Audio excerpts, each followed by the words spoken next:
It really is the most wonderful time of year, and with some help today from our special guest, you'll learn how you can celebrate Christmas all year round.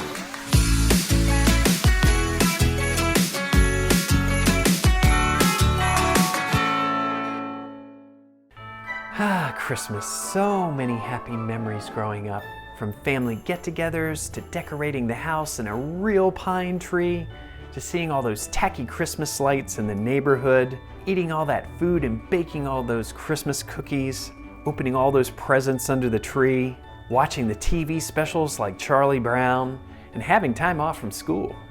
Hey, this is Mark, host of Your Creative Brief, and I want to tell you about a fantastic podcast I just discovered called Christmas Past, and now I'm binge listening all the episodes. The best way I can describe Christmas Past is this wonderful edutainment podcast all about Christmas. It's kind of similar to NPR's Driveway Moments or CBS Sunday Morning, or maybe you've listened to Charles Osgood's The Rest of the Story. Today, my very special guest is the host of that podcast, Brian Earl. In addition to the podcast, Brian's Christmas content has been featured on NBC News, in the Huffington Post, USA Today, and through other popular outlets. Brian, thanks for coming on Your Creative Brief. Oh, thanks so much. Thanks for having me. On your podcast, you ask people to send in audio of their favorite Christmas memory. So I got to know, what's your favorite Christmas memory, and tell us a little bit about your story. One of them was, I guess it was maybe 10 years ago. And my wife's family now lives mostly in New York, and mine is in New England. I was still living in New England at the time, even though I'm in California now. And every year we'd have to decide, are we going to spend Christmas in New York or Massachusetts? But one year we decided we're just tired of this, so why don't we just go somewhere else altogether? And so we spent Christmas in the Bahamas. Wow. And there is a Christmas celebration the day after Christmas in the Bahamas called Junkanoo. It corresponds with Boxing Day. And if you can imagine Christmas meets Mardi Gras, you get the basic idea. And so we woke up on Harbor Island, which is about 2 hours outside of Nassau. We rode horses on the beach on Christmas morning, and then we went to the Junkanoo Fair the day after that. And I don't think I could spend every Christmas like that. It's just so different from the ones that I grew up with. But it was just this unforgettable experience, and I'm really glad that I had it. So what was that creative spark that got you into podcasting? It wasn't that I wanted to start a podcast and was in want of a topic. It was that I had this real love for Christmas and wanted a creative outlet for it. And for the longest time, in my goal notebook, I just wrote that I wanted to do something Christmassy. I had no idea what it was going to be. For a while, I was thinking of starting a blog, writing a Christmas song, trying to do a screenplay. Like, I just really didn't know, but I knew I wanted to do something Christmassy. But then I think it was maybe 2014 where I was really listening to lots and lots of podcasts.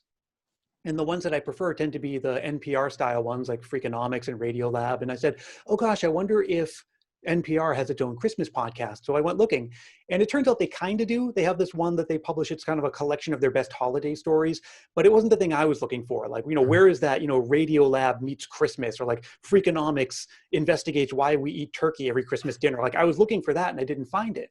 What I did find was a podcast it's no longer producing new episodes, but it's called The Christmas Stocking. You can still find it. And it was by this independent podcaster named Lee Cameron. And what that told me is, a couple of things. Like, number one, just an average person could do something like that. And number two, there was a gap in the marketplace that I could fill. And so, I didn't even make the connection right away. It was more like that.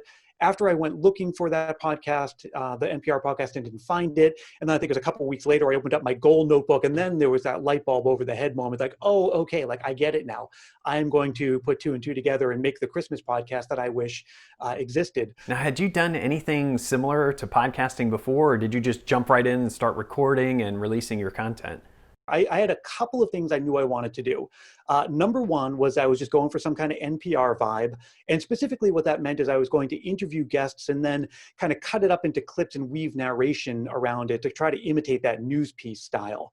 And the other thing I knew for sure is that I was going to sign off as yours truly, Brian Earl.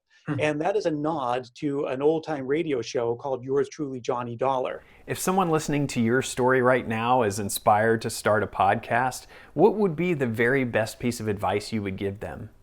I often see people saying, well, what is the best microphone? And my response to that is always, the microphone is like 5% of the equation. You need to get your room treated. You need to learn basic mic technique. You need to learn basic delivery.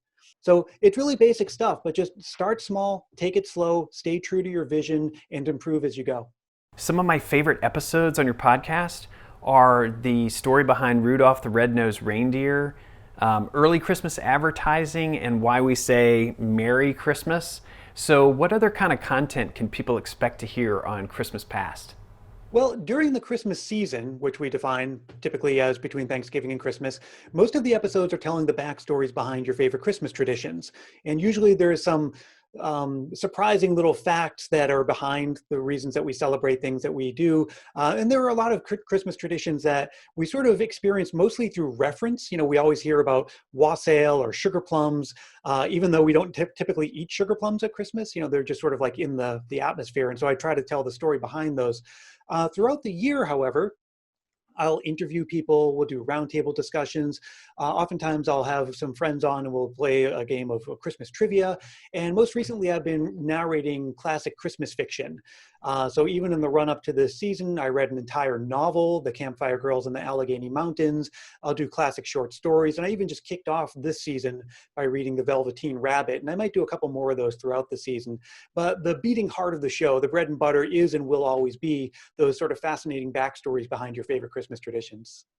So where can people go to hear the Christmas Past podcast and look at your other content? Well, the central hub is christmaspast.media, but you can also subscribe wherever you'd find podcasts. So Apple Podcasts, Spotify, Google Play. If you have another podcast app like Overcast or just the default Apple Podcast app with your phone, you'll find me. Brian, thanks for all the awesome content you create and for being our very special guest today. We wish you and your family a very merry and healthy Christmas. Well, you as well. Thanks so much. Now be sure to check out links to all of Brian's content in the description below. Well, hey, I got to get back to decorating, so that's it for now. I'm Mark for your Creative Brief.